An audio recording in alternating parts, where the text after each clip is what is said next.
del arreglador en el tango? Hay dos acepciones, es decir, dos tareas en quien arregla una música. Una es lo que podemos llamar la transcripción.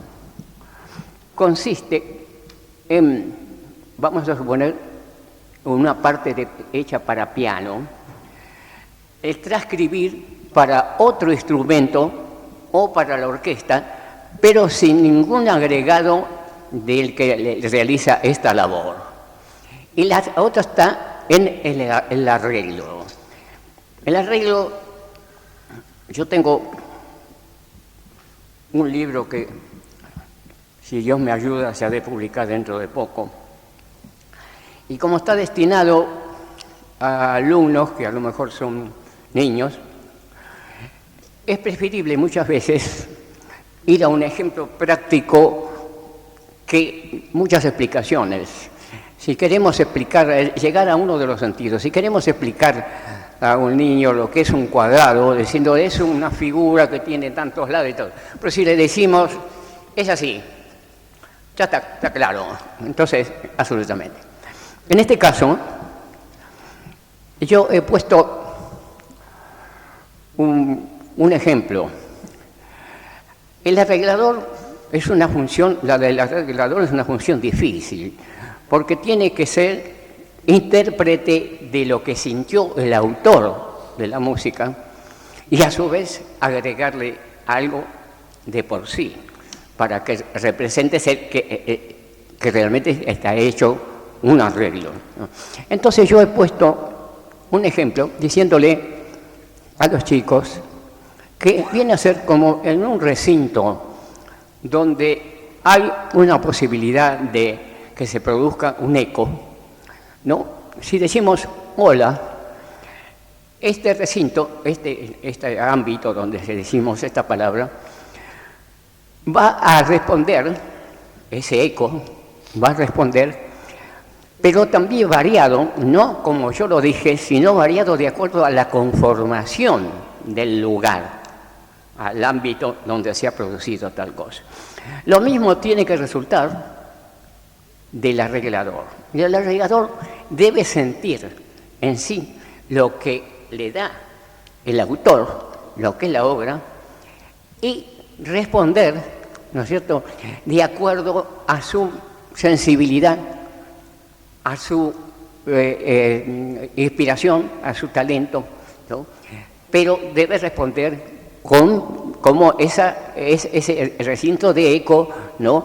Debe responder con fidelidad, pero de acuerdo a aquello cómo resuena dentro de él mismo, ¿no? Porque a veces, aunque yo voy a decir algo que parece gracioso, no lo es, porque a veces nos encontramos que cuando decimos hola en un arreglo, sería tan absurdo o tan improcedente de que en un lugar donde hay un eco digo hola y el eco me dice ¿qué tal, cómo te va? ¿No es cierto? Eso no corresponde.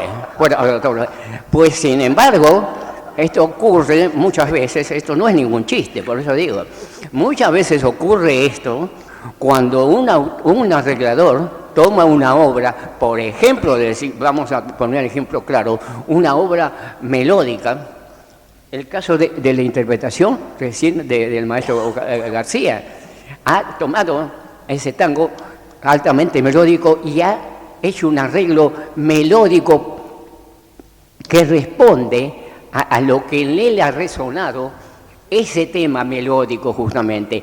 Y a veces, por eso decía yo, que no es gracioso, porque muchas veces una obra que es melódica se hace totalmente cambiada y se hace de ello un tango rítmico o no se aprovecha toda la parte de sensibilidad, de expresión que tiene la obra.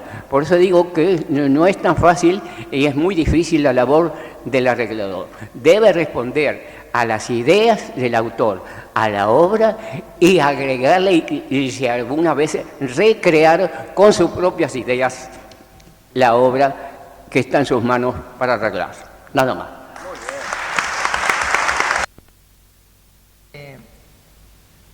Chiriaco Ortiz, ¿ustedes lo conocieron? Era un gran bandoneonista, aunque parezca exagerado, un gran bandoneonista que sucumbió su labor artística bajo una feliz, un feliz sentido del humor. Una vez le preguntaron, decime, ¿para qué está el arreglador? Dice, ¿para qué está el arreglador? Y vos te imaginas, hay una orquesta de 30 como ustedes, la orquesta del Tengo Buenos Aires, ¿no? Son 30 tipos. Si cada uno va a hacer lo que le da la gana, esto es un bochinche. Y ese es el papel del arreglador. Es coordinar las ideas. Ahora, la mayor o menor felicidad, eso depende de, digamos, de la suerte que tenga. Pero en realidad es ordenar el trabajo y poner una idea sobre la idea de... Ocurre... Pero en realidad el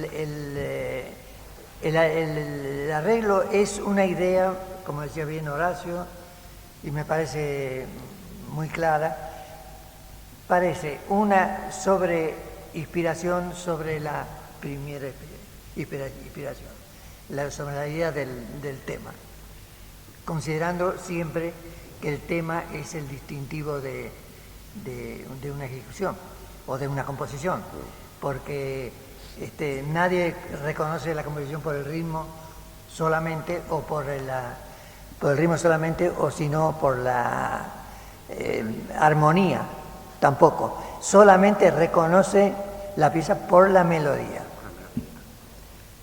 Bueno, Troema, lo de la relación del cantor dentro de la orquesta, que hace ese ensamble, como que aparezca que el cantor un instrumento más. Pichuco decía una frase muy gráfica, decía, cuando canta el cantor, ¿sabe lo que pasa? A él le gustaba cantar, le gustaban las letras, las valoraba también, ¿no es cierto? Era un tipo Pichuco. Ah, sí. Entonces, él decía, cuando canta el cantor, todo el mundo cuerpo a tierra. Con eso está dicho todo, ¿no? Si está cantando el cantor, la figura es el cantor. Eso no hay que hacer. Claro, y lo que hay que tener en cuenta, justamente, que muchas veces ocurre lo mismo que decíamos recién de los arreglos, que se toma un tema melódico y se hace algo rítmico, o al revés, una cosa rítmica. Lo que sucede también con el acompañamiento, que el acompañamiento tiene muchísima más importancia de la que aparece en primera instancia, a primera vista. ¿Por qué? Porque nos encontramos también con el hecho contradictorio, ¿no? Que a veces el acompañamiento no acompaña. ¿Qué significa esto? Significa que el acompañamiento debe brindar el ritmo necesario, la armonía necesaria, pero aparte de esto, que casi podría ser un hecho exclusivamente mecánico, es decir, dentro de la mecánica del arte, ¿no? Lo que hace falta es que el acompañamiento cree el clima necesario, ¿no? Como para que resalte lo que el cantor está cantando y lo que el cantor está diciendo. Y yo decía, nos encontramos a veces con que el acompañamiento no acompaña, y a veces mucho peor, no solamente que no acompaña, sino que está en plena contradicción con lo que el cantor está diciendo, o el cantor o cantancio cancionista, ¿no? Está diciendo, porque muchas veces cuando se está cantando una letra triste que dice, me duele el corazón, ¿no es cierto? La tristeza de mi corazón, resulta que el acompañamiento que está en plena contradicción. Por eso le digo, esto no es gracioso. Esto en realidad es un hecho que ocurre muchas veces, ¿no es cierto? Y el cantor lo está contradiciendo, ¿no es cierto? Y creo que la labor de acompañamiento es mucho más complejo y mucho más difícil y más importante de lo que a primera vista parece.